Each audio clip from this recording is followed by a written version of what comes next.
What's up, everybody? It's JL Ghoul here, coming at you for Dark Avenger Inc. Plus, and welcome to another in-depth review.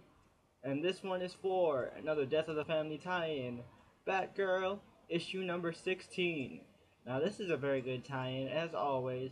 Like I said, this is going to be one of the better tie-ins because Batgirl and Jason Todd are two of the most affected people by the Joker, other than Batman, of course, because Barbara was paralyzed by the Joker. Jason was killed by the Joker. So, obviously, I'm very much looking forward to those two tie-ins. Although not to say that the other tie-ins aren't good, but those are the ones I look forward to the most. But before I get the review started, let's start where we always start and check out the cover.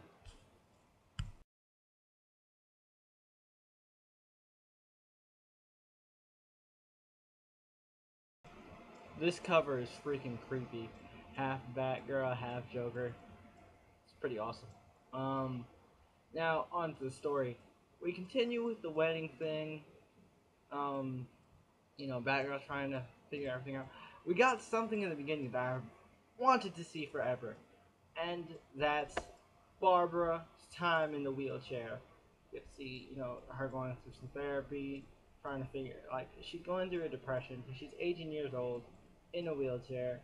Her life has, as much as she knows it right now, has been ruined. And, it's just really cool to see her at her lowest. Because we see her now as this competent superhero. It's really cool to see her at her lowest. I think that's awesome. And Gail Simone does a great job writing that. And also talks about her nightmares and good dreams that end the same way, which is, her choking out the Joker.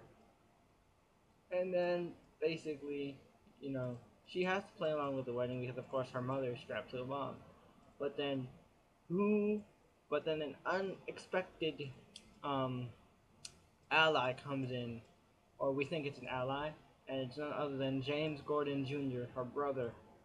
And James says, Joker, if you don't release my mother, I'll set off these grenades and kill everyone in this church.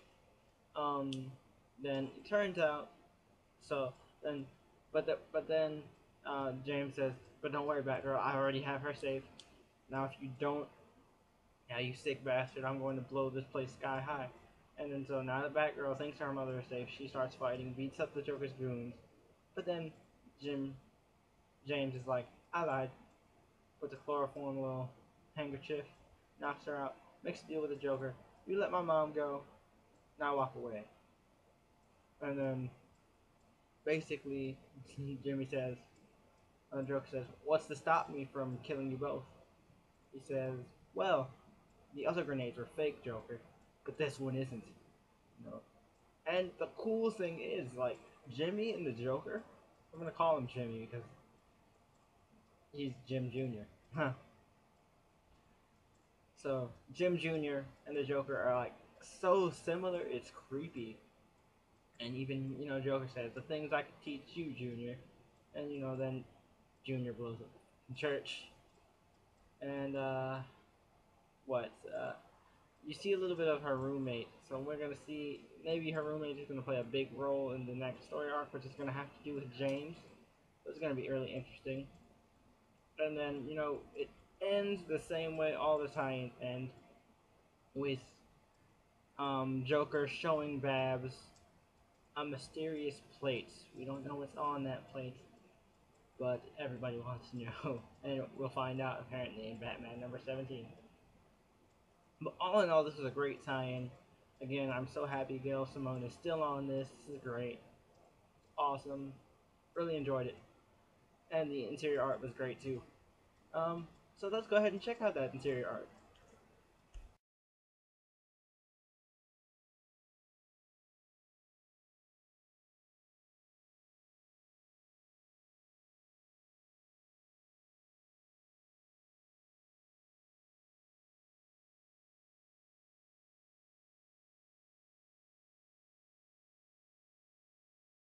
Like I said, this issue was great. Interior art is awesome.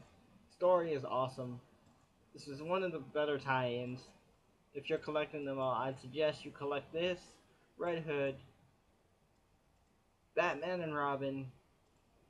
Well, actually, I suggest you really pick up all the tie-ins except for Detective and Teen Titans. Those aren't really needed, and Teen Titans just sucks. But anyway, back to Batgirl. Again, this was a very good issue. We get to see more of Barbara and Barbara's time in the chair, which is something I really want to see more of. Hopefully, we get to see finally get to see how she got out of the chair. And this was just great. I just loved her interaction with the Joker, and I loved how it's weird. You'd think that Jason Todd would be the one that's coming at Joker with pure hatred, but Jason, more or less, has gotten over it. At least he's gotten more over it compared to Barbara. I mean, Barbara goes psycho. Like, if you see the look on the priest's face in the church, it's just, oh, you'll definitely know what I'm talking about when you read the issue. It's great. I just love to see, you know, it's a very realistic interpretation. You know, it's no holds barred, and she's kind of saying to herself, the voice in my head is supposed to tell me to stop, but it's not. It doesn't have anything relevant to say at the moment. And that was just great. I love that. Gail Simone's writing, as always, is amazing. I'm giving this a 5 out of 5. Definitely a great issue. Go pick it up, guys. Until next time, this is J. Al Ghul for Dark Avenger Inc. Plus, signing off. Catch you in my next one.